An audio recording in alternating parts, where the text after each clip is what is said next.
Want to drive faster? Listen in as Kinch Rendell, an SCCA National Trophy winner and multi-time Pro Solo champion himself, interviews the best autocrossers in the land. He talks fast and drives even faster. And now here's your host, Kinch Rendell. Hello, this is going to be a show taking little pieces from some of the other shows you've heard and from at least one you've not yet heard, all about slaloms. So when you're coming up to an event and there's lots of slaloms, or you just want to hear what people are doing, what they're executing, come back and listen to this one. First off, we have Bob and Patty Tunnell. For me, I have to remind myself to stay ahead, get the wheel turn before I'm comfortable.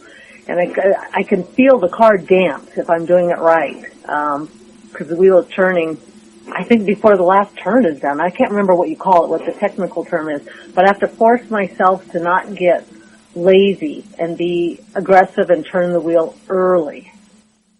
Yeah, I think what Patty's referring to, we call it turning out of phase, where you're initiating the next turn before the previous turn is even completed. And we practice that in a lot of the schools that I've taught, and it's something you really have to learn. But the biggest tip for me is never forget about the very first cone in a slalom.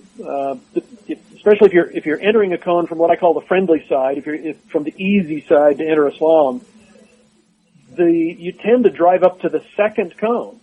The first one you actually have to turn around. When if you approach from the first cone in the slalom, the one that's easy to miss, if you turn down the backside of that and start your rhythm early, then you're able, like John Ames used to say, he who late apexes earliest wins.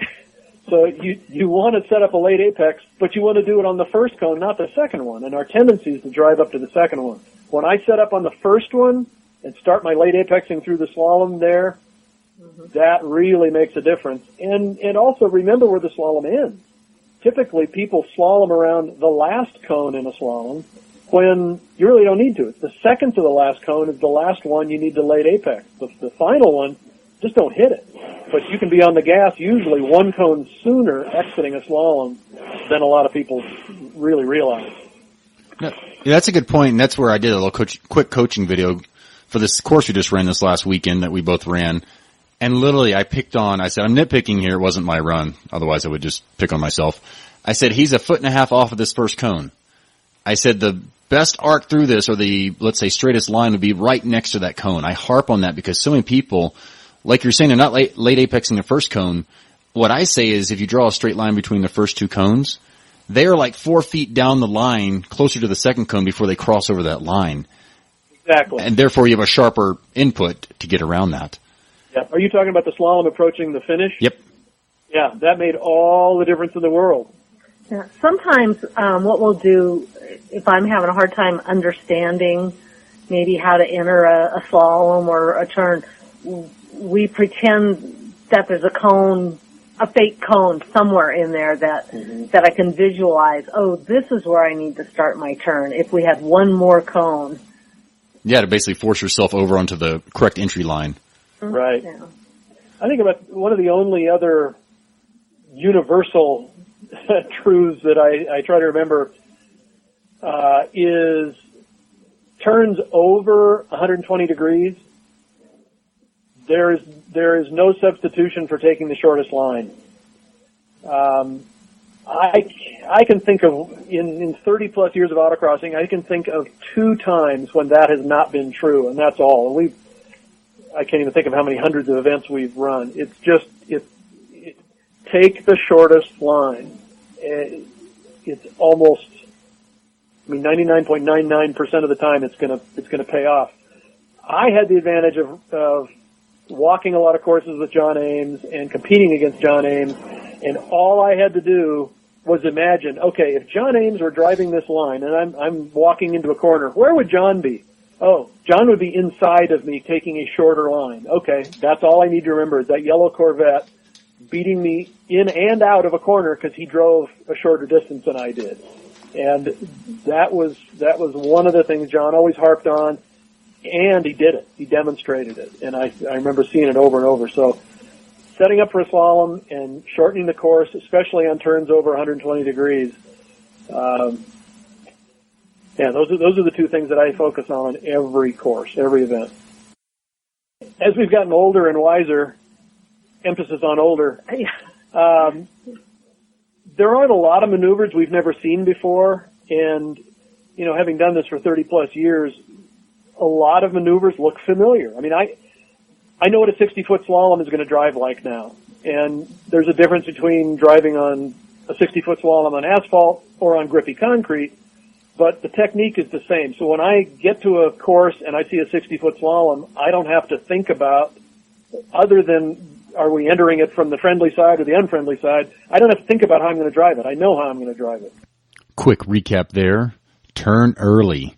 Turn out of phase. So start turning the steering wheel before you would physically need the car to be turning. Makes quite a bit of sense, actually, when you watch a video of that. And also pay attention to the first cone. I like to say be close to it. Don't late apex the last cone, just avoid it. I think of that as I'm accelerating more and more toward the end of most slaloms, so I'm late apexing less and less, or I'm actually getting behind in the slalom. And then Bob threw in a universal truth for us there. Turns over 120 degrees, short distance in and out. He knew what John Ames would do, and that's what he reminded him to do the same. Next up is Brian Peters. What does he have to say about slaloms? See how far I can look ahead to go, when I'm here, I should be looking there so I know, once again, and I keep on thinking about the pro solos in Lincoln, where you go down and you take a left or a right. And when it comes to that braking zone, I probably screw this up sometimes, but I'm always trying to find what are the next two cones over there that I really care to get into. And it sounds like that's kind of what you're doing on all your exits. Yeah, and then that would be more for the bigger turns. When you mentioned that 1, 2, 3, 4, that's really important. Let's say if you approach a transitional series, let's say it's a 3-cone offset wall or a 3-cone offset slalom, or a series of offset gates. You have to make sure that as you approach that, you pick up the entire sequence, right? So a quick scan all the way down, see the whole sequence or whatever it is, instead of only fixating on maybe the first 1 or 2 cones. Yeah, and I probably don't do that as well as I should. That brings me to the thought of slaloms, not only looking at them, but braking. Do you look down the whole line of slaloms? Is that what you're saying?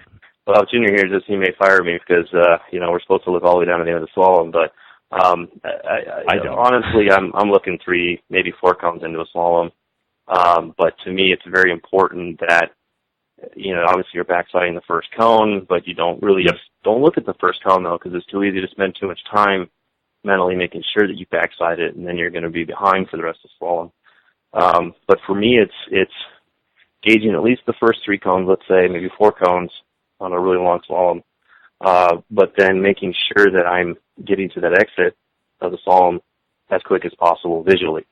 To me, slaloms aren't really, we talked a lot about, segment times, which is important, but at the same time, slaloms are an opportunity to find an extra 80 feet, maybe 90 feet of acceleration over your competitor by not getting behind in the slalom. So, you go in the first couple cones, you make small adjustments at the midpoint if you have to make sure you save your exit. And then if you're doing things right, you're rolling onto that gas, maybe before the second to last cone, right? Yep. And you just picked up a lot of throttle time over your competitors. Yeah, I probably said that in so many videos. Same thing. It's like, although we'll get to a braking question in slaloms, but literally, as long as there's something fast after the slalom, you don't want to be getting further and further behind because then you can't accelerate out. So my goal is always, can I accelerate out of this thing? Perfect. 2 or 3 cones. However soon can I get on the gas to get out of this thing? Even if I get later and later, I just better not have that, oops, I got to touch the brakes or lift. Exactly. I mean, most course designs are going to have a gap, right? They're going to have a turn, a gap, a slalom, a gap, a turn. Yep. And so there's going to be an opportunity to find more throttle there. Yeah, that's what I tell people, especially that's one thing when I first went to Nationals, not knowing what the heck I'm doing. Okay, I can walk the course 10 times each. I started just writing on the distance between every cone because I didn't know why people were walking the courses. I'm like, okay, there's 10 paces here and 20 for that slalom. That's what I tell people in slaloms. If it gets tight somewhere, know that so you can be at the right speed to then accelerate past that. I don't know how often I guess we see it nationally, but I know locally, at least when I do courses, sometimes we'll have that. We'll have a kink somewhere in there to be very aware of. Yeah, it's good to pace them off at least once just to get an idea. Yeah. Tell me, do you ever find situations, or not very often or never at all, where you would fly hot into a slalom and try to deal with braking into it to get to the right speed, but maximizing your speed into it and then adjusting? No, I if I'm hitting the brake in the slalom, something bad's happening typically. I much prefer to have the speed for the slalom set as I'm tucked behind the first cone. Okay. And I try to be a little on the conservative side if possible. Again, just so it helps my chance of being able to be early and on the gas for the exit side. True, yeah. I know I do that at times, and unless I guess have data, which I haven't done also in years, I don't know how good it is. Now, a pro solo where you get 6 runs, I realize it's so dicey, especially I guess in these front-wheel drive cars, that when you're hitting the brakes, you still have to find a flat spot between the slalom cones. I don't know, maybe it's a low horsepower thing. I feel like sometimes I come into those things. It's just interesting, as I keep asking people, I'm the oddball so far that even risks. I mean, it is a risk, I realize, to come in, especially if you wait till the second or third cone to brake, that it's getting a bit risky there because you are getting behind or pushing or something. Well, Kim, to your defense, I've driven ST S-type cars and I haven't campaigned one, but it's one of those classes where you really have to be absolutely pushing the limit at carrying as much speed as possible. You really do. It's a function of the applications in terms of power to weight, and it's also a function of how competitive the class has gotten from a setup standpoint. You're typically not going to have a lot of time over somebody with the setup, and it's going to come down to just not slowing down as much. So, I respect the fact that you do have to push, especially in a pro format, right, where you've got lots of runs to try to get that flyer run in, to where you may end up where you're having to brake on the third or fourth cone. But, as long as it's a little amount, that's justifiable, I think. Yeah, I've done it for even in D-Stock. Those good breaks. I can picture, I don't remember a lot about courses, but literally, I guess when it gets hairy, which if you're flying in a slalom and trying to brake in, turn, those are the ones that I kind of remember. A little hair on fire there, right? Yeah, no. Thoughts from what Brian just said. If I'm hitting the brake in a slalom, something bad is happening, typically. That was good. He said set the speed for the slalom when tucking in the first cone is what he does. Slaloms are a place you can find 80 or 90 feet of acceleration by staying ahead in them. And he looks 3 or 4 cones into the slalom. Next, we are going to hear from Julian Garfield. He has lots of karting experience as well as some car experience the past 2 years when he placed rather high at nationals the first 2 years in a big door slammer. You mentioned practicing slaloms and such. Have you found any places, let's say you're coming to a slalom, that you can come into it hotter than you can maintain in the slalom? Do you dive in and brake in the slalom? Do you try to brake early? What are your thoughts? I think at least when I'm teaching, you want to keep the inputs to a minimum while you're in the slalom, I think, because you've got enough back and forth motion going on that you want to come in under control.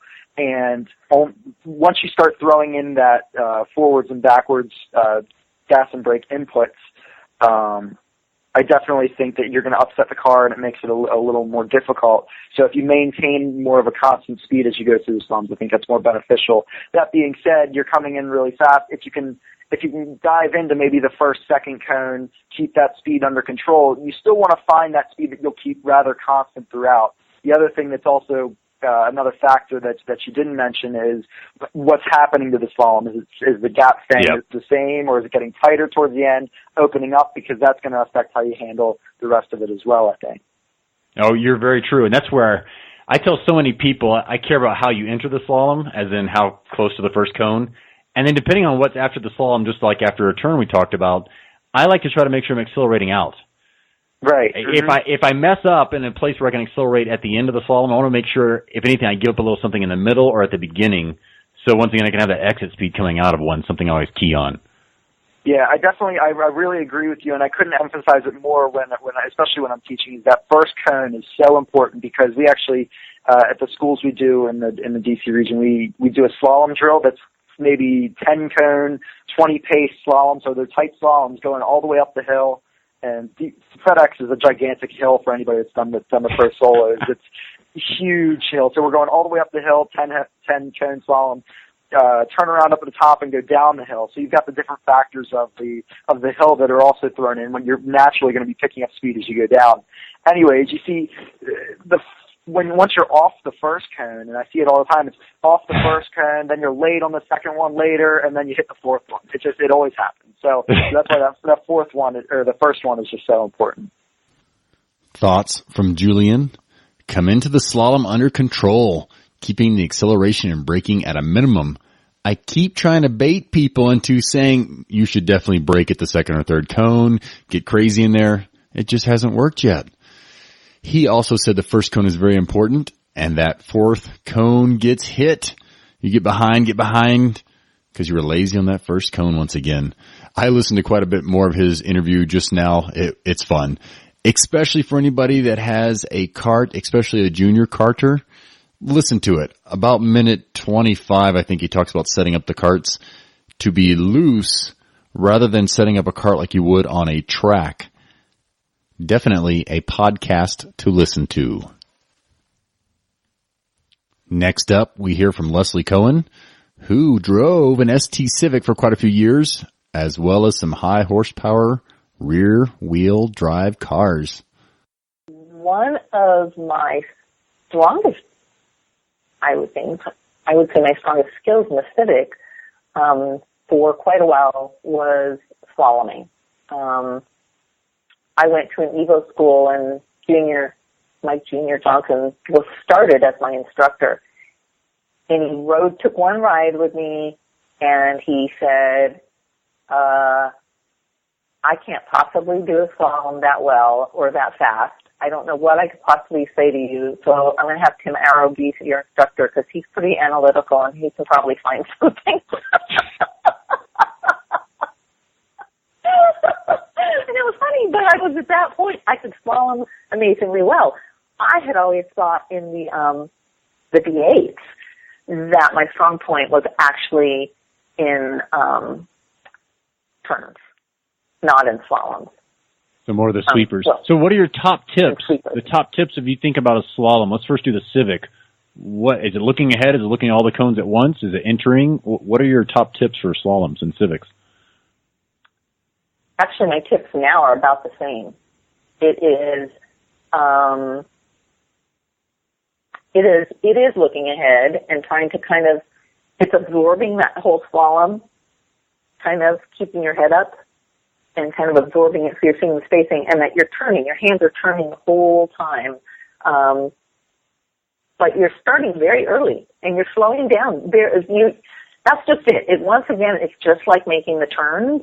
The slowing down, which doesn't mean stomping on it and, coming to a grinding halt, but the slowing down is almost at the point as if you were slowing down for an entire slalom cone before, like there was an extra one in advance of all the cones you started, and you were slowing down for that because you want to drive through your slalom. You actually want to be under control and actually driving, well, whatever level of control, but you don't want to be braking in the slalom. You want to be driving in the slalom. All right, so entry is very important, and then you said also seeing the whole slalom. Seeing the whole slalom. Seeing the slalom is what's helping you set your pace. As far as how much gas can you truly get and still hang on without, something horrible happening. And then, that's the other thing. It's looking far enough ahead that you come out of that thing with a really strong acceleration. You're accelerating as early as humanly possible on the way out. And I have to tell you that, I've had so many people help me over the years. But like Gary Thomason's secret is that he is, the entries are so good, right?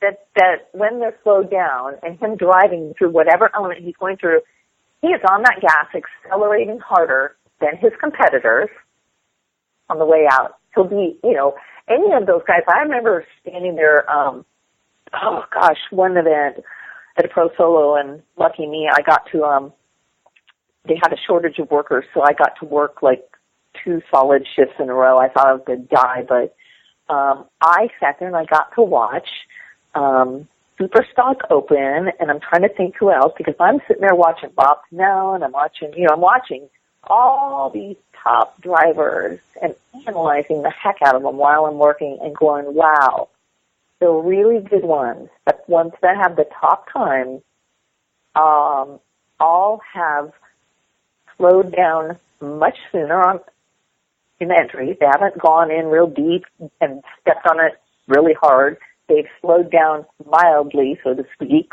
very early, and they're on the gas as they're driving through, and as they're coming out of whatever element, they are floored, and they have started flooring it, 5, 10, 15, 20 feet before other people, depending on what kind of element it is.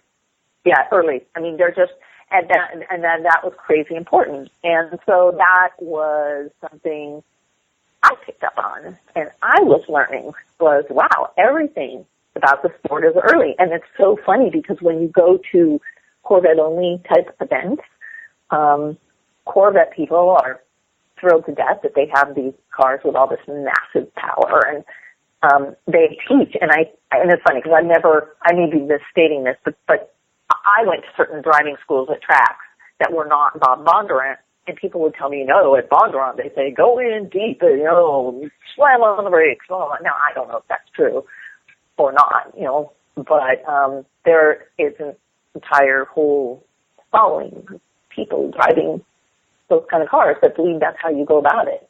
And it's interesting because that was never the fastest way ever. Yeah, I think that's the most riskiest thing. I know at times I do that, and it's definitely cost me, especially when I'm like, I'm going to do a hero run, which has never worked. I try to brake later. Yeah. And it doesn't work because it's so easy to start pushing and just scrub off half a second. It's incredible how easy that is to do. Right. It just goes. It's not like you gain it back somewhere. Exactly. Yeah. Oh, I pushed. Now my tires are extra hot, so that's going to be good for what? So it sounds like you learned by watching. You've also gone to schools. Did you learn much by getting other people in your car, like that first time when somebody got in your car and showed you the slalom? What do you attribute most of your learning, or is it all these little pieces together? It was all little pieces, but I have had, I don't know where I got this ability, and I've kind of had it my whole life, of picking out what is important to learn, or picking out who is important to learn from. So, because of where I was geographically in the country, I had at my disposal, so to speak, I had Gary Thomason, right, and Rita Wilsey, and a few other really good drivers. And in the beginning, Dan and Kelly Cadenhead, but Dan and Kelly kind of moved on. So they were my mentors my first year and a half, 2 years maybe, and then they kind of went off to boating and doing other things. But I had very good people that I would listen to. Oh, and then James Gunn Wilkinson. But James really, I have to tell you, he's hilarious because pretty much he'll just say, Leslie, you're not looking far enough ahead. Anytime he'd ride with me, if I had a problem, I said, James, will you ride with me? Well, Leslie, just look farther ahead. And invariably, he was right. But I would walk course with these people. I would ride with them. I would have them ride with me. I would listen. I would try things. I went to schools. But I did not listen to everybody. I picked just a few people and went, these are the only people I'm listening to. And I'm not listening to anybody else, because it's too much, and I got to pick through. I mean, oh my God, I used to ask Gary the stupidest questions. It would drive him insane. We'd do a walking course and this is when I was newer. We'd do a walking course, and I'd go, where are you braking? And you have to realize, he's driving an RX-7, and I'm driving a Mazda MX-6. Very different cars. And I'd go, where are you braking? Exactly where are you braking? He goes, I don't know. Because of course he's busy. He looks ahead, right? One time he goes, I don't know, right about here. So what do? I go flying out. I hit the brakes. Oh, right about there. First of all, my car's very different. Number two, I'm not looking ahead at all. I'm driving like a robot, right? Okay, brake here. Fly off the end of the course. It was awesome. It's like, okay, Leslie, start driving for yourself. You really do need to think for yourself. But then little bits and pieces. I mean, like one time, John Hayes, who he competed nationally a couple of times. So he was mainly just a local San Diego guy with a lot of natural talent, actually. And he may have competed nationally more before I started racing. But I remember he just said one thing to me one day, and it just clicked. And to this day, I've never forgotten it. He said, Leslie, cars go in radiuses. They go in curves. Because I would, basically go up, step on it, turn the wheel. You know what I mean? I was making, so to speak, quote, a box as best you can. And all of a sudden, it was like a light bulb went off in my head, and I would walk course, and I would stand and look across the course and determine where I thought I should be apexing on the other side, and I draw. And to this day, people will see me, if I walk a course, drawing lines. I draw the arc. And that would show me where I had to enter to be able to make my exit. And I do draw arcs. And that is when I talk. I show people that. I stand there and I say, look, your car goes in a curve. Leslie had some good points. Slow down. A slalom cone ahead of the slalom. Man, I'm having a rough time baiting these people into agreeing that it's A-okay to break in the slalom. Take note of that. You want to drive the slalom. She said you want to see the whole slalom. And usually I would say this is also true. She said come out of the slalom accelerating. She also, in the last several minutes there, covered a couple important things. Who you listen to is important. And also at the very end, notice she said she will stand there and see the arcs. That's something else you've heard somebody else say. I do it, but somebody else already on this podcast. They will picture the arc coming out of turns especially. And remember, your car drives in arcs of varying radiuses. Next, we are going to hear from Tom Berry. I was doing it wrong for years. One of the things about the way that the younger people learn these days is it's different than the way I learned. We didn't have data acquisition and telemetry of feedback systems. So I learned by, watching people and occasionally riding with people. And now they learn with data. And, Christine and Marshall, who are both engineers and very much into the data and the development end of cars, I learned a ton from them. They're looking at the data to go through and say, hey, Tom, look, you're doing this wrong here, or, Christine's doing it better than you here, or, Marshall. When the three of us are all driving the same car, and we're all looking at, data at the end of the day, we'll find that, there's sections of each course that each one of us are doing differently, and we're learning from each other. So it's been a big help for me. And they basically got me doing the slaloms better, teaching me how to not upset the car and, to settle the car before you enter any turn, but particularly slalom. So what I'm working on from, this may sound kind of crazy, but just before nationals in 2015, all the pounding on Tom's head from Christine and Marshall finally paid off, and I kind of made a drastic change in my driving style, changing corner entry speed and settling the car more and stuff like that, within a couple of events before nationals, and it paid off for me this last year at nationals. Let me see if this is what you're probably getting at, because since I've already talked to Brian, he seems to want to brake smoother and earlier, and he definitely said he would not brake going into a slalom or a cone or two into it, which is what I still probably do. Several people I've talked to now are talking all about getting the car settled, I think is what you're saying, before getting in these things. That without a doubt, and like I said, that goes for all the turns, not just the slaloms, but that's the area that I've been working on the most. And getting data from Brian driving the Evo and us driving back and forth and being able to compare it. But yes, he, as Marshall puts it, presents the car to the slalom much smoother. And I've been doing for years what you've been doing, Kinch. You can kind of go in and stand it on its nose and flip it over at somewhere between the first and the second cone. But the car's unsettled at that point. You're asking the car to do something that is not really designed that well. Now, some cars you have to do it that way to get them to turn.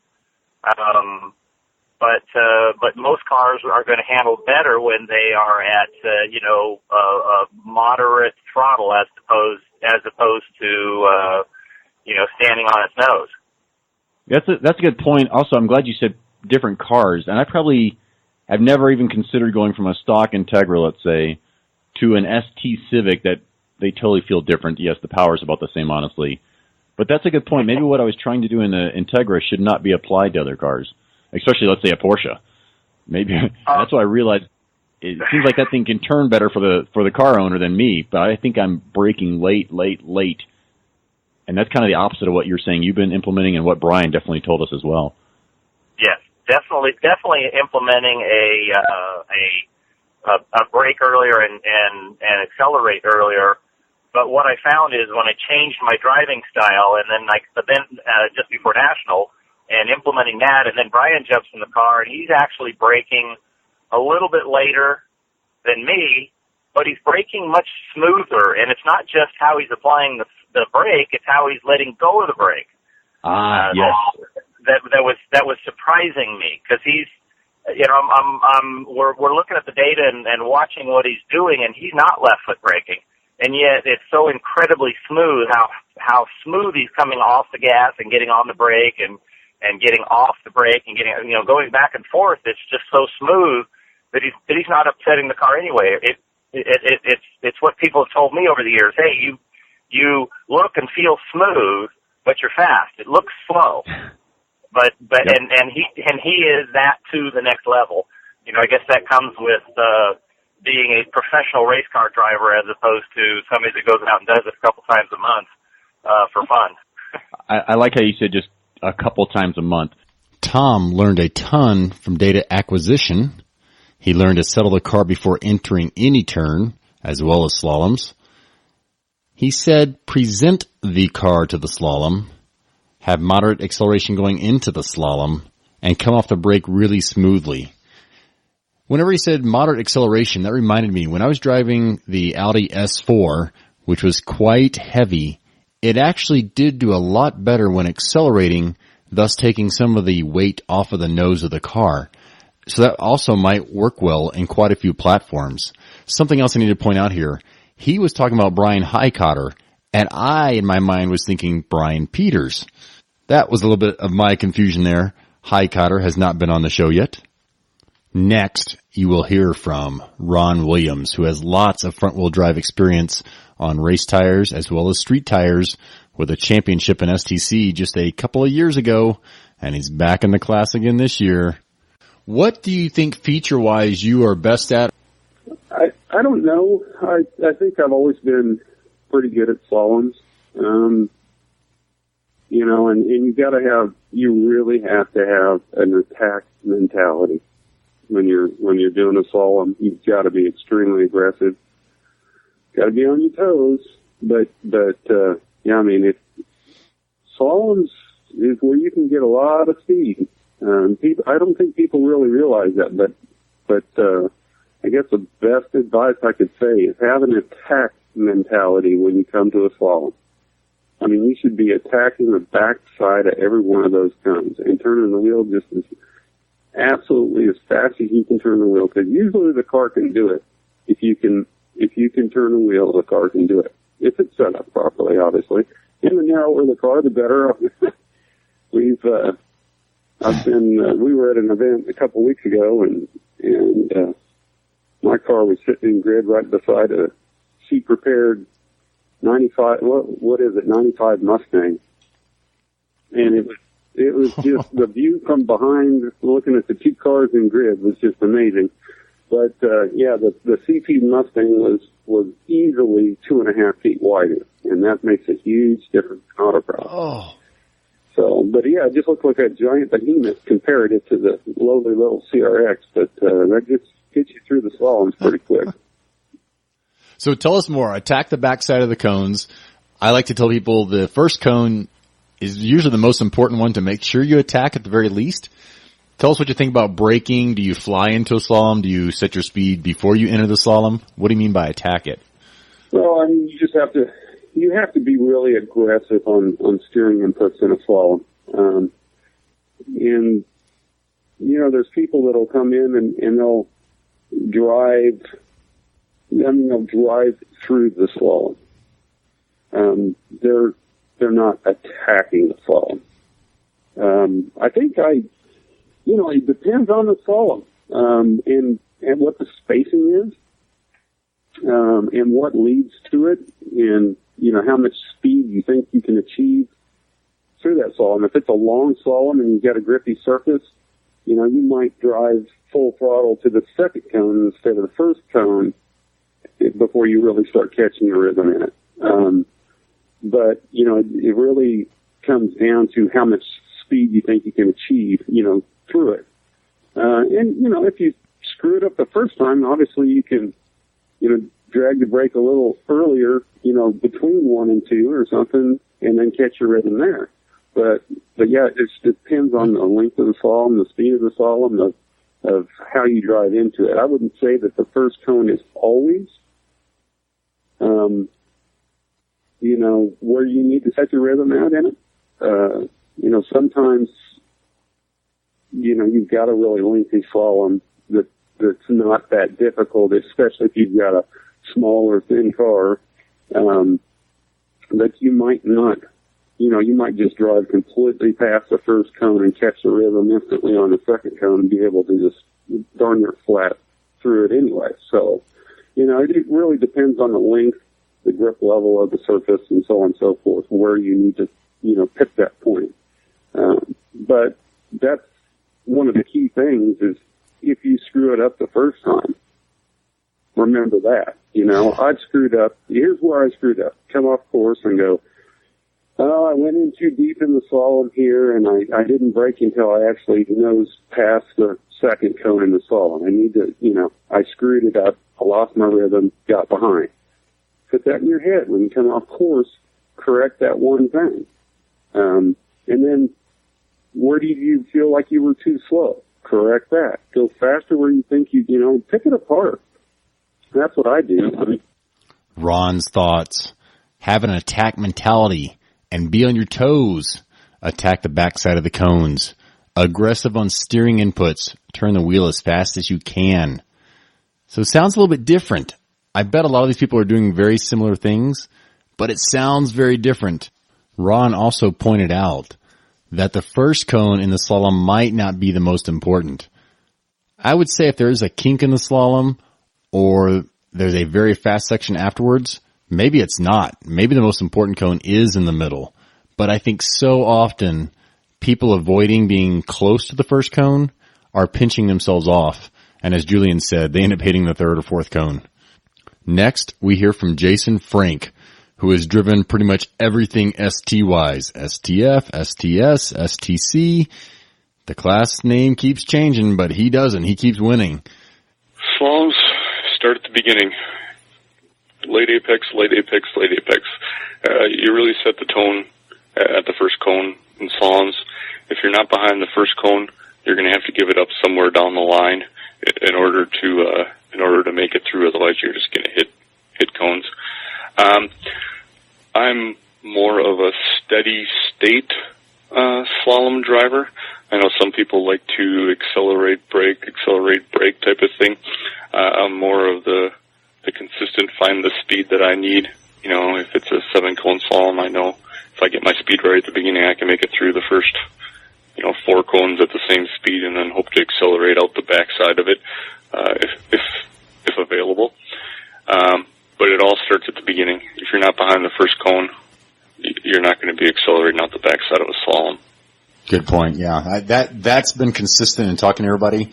What I found is when I say, "Oh, I've come flying into a slalom and hit the brakes," and most everybody's saying, "No." Tom Berry even said the data's proving it. He goes, "I drove a lot like that." Do you ever find yourself doing that in STC or ST whatever? Coming in and do you ever try to slow down? Would you ever fly into it hot, or would you try to slow down before entering it? I would try and slow down before. I mean, I tried. Every once in a while it doesn't work. Huh? So I've done that. I've done that for years, and hearing this from all you guys, I'm like, wowzer. And then having Tom Berry goes, Kench, you and we rode with each other, I guess, beginning of last year a little bit, and actually Jeff's old Civic.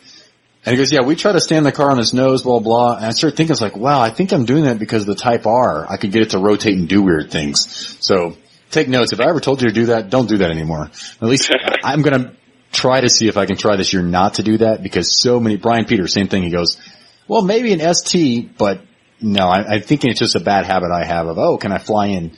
And what I realized, it's so hard to be consistent. Like you're saying, it's harder to be late apex if you're adding a lot of brake in there, I guess. I think the tried and true slow in, fast out thing applies pretty much to slalom, just like all sorts of other corners. So, get it set up in the right place on the way in there, and when you're driving out the backside with more payoff. Yeah.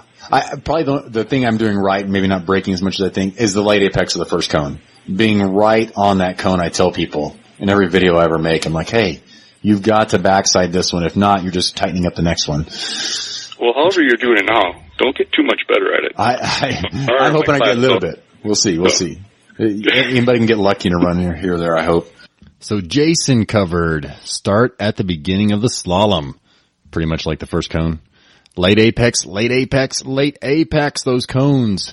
He's a keep the state steady instead of the accelerating and slowing down. So you've heard that a few times already. Accelerate out the backside. But luckily, he said, every once in a while, his plan to slow down before entering does not work. Maybe that's what's happening. Maybe I do sometimes, but not always. So outside of Ron Williams, no one else really has this thought of braking in the slalom. So you've been warned if you're going to try that approach of braking late into the slalom. This was a lot of fun listening to parts of these shows again and putting this together. I got to warn myself not to try too many things. I think I have one race before, let's see, Jason, Jeff Wong, Ron Williams, and I all are going to meet up in Lincoln. So this will be fun. And I'll warn you once again, trying lots of different things before a big event or during a big event, maybe not the best time to be tweaking your style if what you're doing is already working. So keep that in mind as you hear all these tips and suggestions. Remember what Leslie Cohen said.